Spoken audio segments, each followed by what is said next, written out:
안녕하세요. 스타벅스 도쌤입니다. 벌써 개학 후 시간이 꽤 지났습니다. 자, 우리 학생들 학교 적응은 잘 했을지 좀 궁금한 시기이기도 해요. 짧은 시간 동안 새로운 담임선생님 파악도 해야 했을 것이고, 새로운 반 친구 중 누구와 친해졌는지, 또 예상하지 못한 부분 때문에 아직도 적응을 못하고 있는 학생들도 있을 거라고 전 생각을 해요. 저도 이맘때쯤 학생들한테 농담 반 진담반으로 자주 하는 이야기가 밥 같이 먹는 친구 있니? 이렇게 묻습니다. 특히 학생들 같은 경우에는 밥 친구가 소울메이트급으로 아주 중요한 역할을 하죠. 재수생들 중에서도 재수의 시작을 밥 친구로 시작하는 경우도 아주 많이 있어요. 그런 거 보면 뭐 어른들이나 아이들이나 사회생활의 첫발은 밥이 중요한가 봐요. 자, 그렇게 적응 시기가 끝났다고 치고 오늘의 주제인 공부 이야기를 한번 해볼게요. 자, 그럼 계획한 공부는 어떻게 잘 진행되고 있으신가요? 방금 얘기한 것처럼 학교 적응이 어느 정도 끝나면 슬슬 수행평가부터 시작해서 동아리 활동까지 여러 일정이 또 생기죠. 거기에 더해서 친구들과의 사회생활도 또 해야 되니까 또 공부에만 몰두하기가 쉽지 않은 상황이 아주 많이 벌어지기 시작해요. 자, 분명 새학기라 공부 계획을 열심히 세우고 학습 동기가 가장 높을 때인데도 이런 부분들 때문에 대부분의 학생들이 계획한 대로 공부를 못하고 있지 않을까 걱정이 됩니다. 부모님들 입장에서는 아니 얘는 도대체 신학기 세팅이 도대체 언제 마무리가 되는 거야 하면서 노심초사 기다리는 학부모들도 이제 슬슬 공부 쪽으로 잔소리가 한마디씩 툭툭 나오게 되죠. 그렇다 보니까 아이와 부딪히는 일이 점점 많아지게 되는 시기이기도 합니다. 부모님들처럼 노심초사하진 않겠지만 선생님들도 이맘때쯤 되면 어느 정도 많은 노력을 좀 하거든요. 집 나간 정신 좀 돌아오라고 수업 전에 선배들은 이렇게 했다 저렇게 했다 이런 이야기를 해주던가 학사 일정 중에 수행평가를 어떻게 준비해라 라든지 뭐 사소한 얘기긴 하지만 오늘 급식이 맛있었네 맛없었네 뭐 이런 이야기들을 주고받으면서 공감해주고 멘탈 관리에 좀 들어가기도 합니다. 그렇다고 이렇게 멘탈 관리만 계속할 수는 없죠. 다가오는 1, 2주 뒤 이 상황만 살펴보더라도 고등학생들 같은 경우에는 첫 모의고사가 있어요. 중학생들도 빠르면 한 달 뒤인 4월 말에 이 중간고사가 있을 겁니다.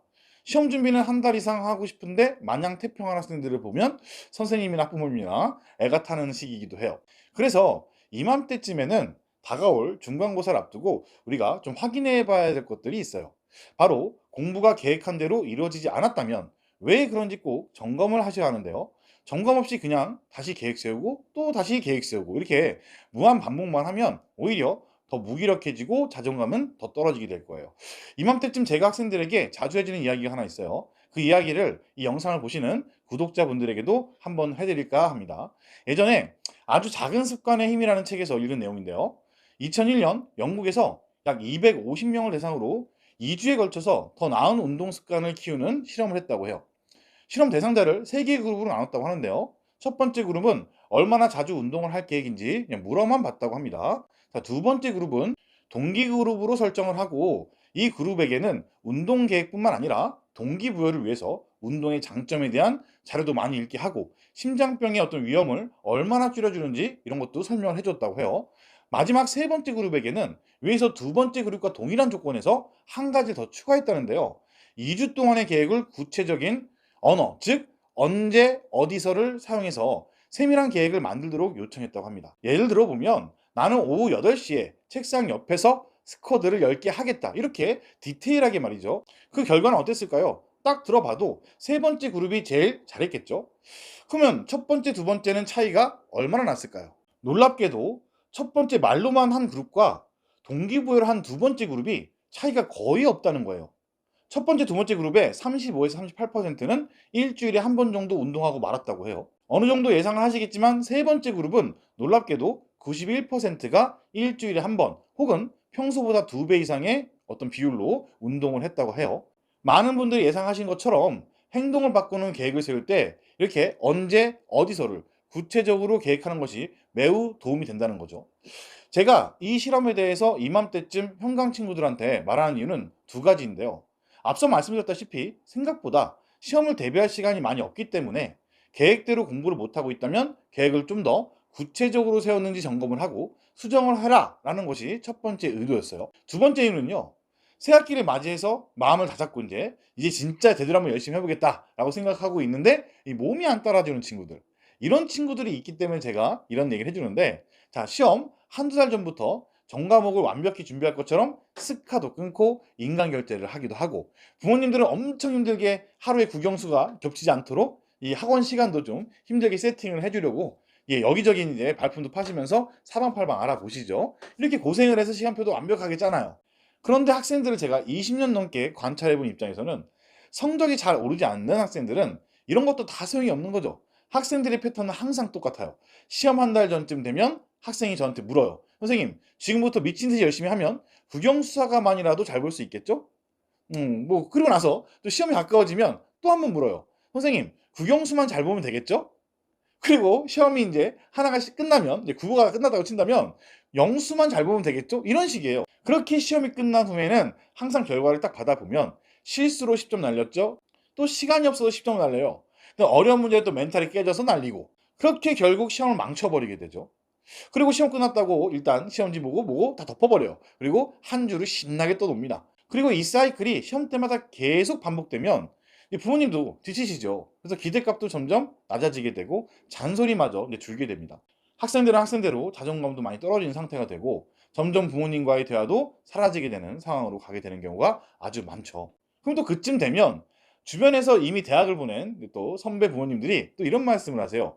공부하는 목표가 없어서 그래. 동기부여를 제대로 해줘야 된다. 이렇게 말이죠. 제가 최근 지인분한테 한 통의 고민 전화를 받았습니다. 이제 고1이 된 남학생이 학부모이기도 한데요. 아이의 꿈을 찾아주려고 동기부여를 위해서 아이와 둘이서 캠핑부터 낚시 여행까지 중학교 3년간 최소 한 달에 한 번은 함께 했다고 해요. 부모로서는 정말 하기 힘든 노력을 한 거죠. 밤하늘을 보면서 아빠의 어릴 적 시절부터 성공한 사람들의 좋은 이야기, 또 꿈은 무리해서 급하게 생각하지 않아도 된다. 이런 조언까지 생각만 해도 너무 아름다운 모습이고 누구나 꿈꾸는 부모의 이상향이죠. 3년 동안은 본인도 아이도 매우 만족했고 부모 입장에서는 앞으로 좀 스스로 아이가 답을 찾고 자신에 대한 생각이 많아질 수 있다고 내심 기대를 했었나 봐요. 그런데 문제는 고1이 된 지금도 꿈을 찾고 있다고 해요. 공부를 안 한대요. 부모로서 정말 옳은 일을 했다고 생각했는데 그 결과가 원하는 식이 안 나오는 것에 불안감이 생겨버린 거죠. 저한테 전화해서 하소연을 하는데 이러다간 대학은 가겠냐 이렇게 말을 하더라고요. 사실 점수가 잘 안 나오는 사이클을 가진 이 학생들에게는 공부를 잘하는 학생들만큼 공부를 해야 한다는 내적 동기는 충분하다고 저는 생각을 해요. 행동의 변화가 크게 없는 것뿐이지 사실 9등급 학생도 못하고 싶어서 9등급은 아니란 말이에요. 다시 처음에 말씀드린 영국의 실험 결과를 생각해 보면 첫 번째 그룹인 말로만 확인하는 그룹과 두 번째 그룹인 동기부여만 주는 그룹의 차이는 없다고 말씀을 드렸었죠. 이 연구 결과처럼 동기부여만 가지고는 행동의 변화를 바로 이끌지 못한다는 거죠. 보통 공부를 안 하는 학생들에게 공부를 할 때 너무 동기가 없어서 그래. 목표가 있으면 더 할 텐데. 그런 말 많이 하시죠. 유튜브에 있는 수많은 동기부여 영상들을 보여주려고 노력하시는 부모님들도 많으십니다. 자, 조회수도 엄청나죠. 그런 동기부여 영상이 필요 없다는 건 절대 아니에요. 동기부여도 분명히 중요합니다. 매우 중요하죠. 하지만 동기만으로는 아이들의 행동 변화는 어렵다는 것을 전 말씀드리고 싶은 거예요. 진심이 담긴 마음으로 아이에게 공부의 중요성을 말해도 아이들은 그 순간일 뿐인 경우가 대부분이죠. 그런데 답을 모르니 계속 부모 입장에서는 동기부여만 하는 거예요. 하루에 한 번 동기부여 뭐 이런 것도 하시면서 동기가 이미 충만해서 차고 넘치는데도 계속 동기만 심어주고 있는 분들이 아주 많으세요. 그래서 제가 그런 학생들에게 이 연구 이야기를 해주면서 공부를 위한 작은 습관을 만들어 보라고 조언을 하는 거죠. 공부는 동기도 필요하지만 결국 몸이 움직여야 되거든요. 행동을 해야 한다는 거죠. 몸이 책상에 붙어 있어야 하는 거고 거기에 앉아서 책을 펼쳐야지만 공부가 시작되는 거예요. 이러한 과정들이 자연스럽게 생각할 필요가 없이 자동으로 만들어지는 것은 공부 습관밖에 없다고 저는 생각을 해요. 공부 습관은 아주 작고 구체적으로 시작해야 돼요. 그럼 공부 습관을 잡기 위해서 보통 아이들 기숙학원도 많이 보내시고 하시죠. 기숙학원에서 뭔가 아이가 계속 바뀐 다음에 그게 유지가 되려면 최소한 저는 몇 년 이상은 데리고 있어야 한다고 저는 생각을 해요. 자, 이런 식으로 누군가 다른 사람에 의해서 밖에서 해줄 수 없는 것이 바로 이런 공부 습관이거든요.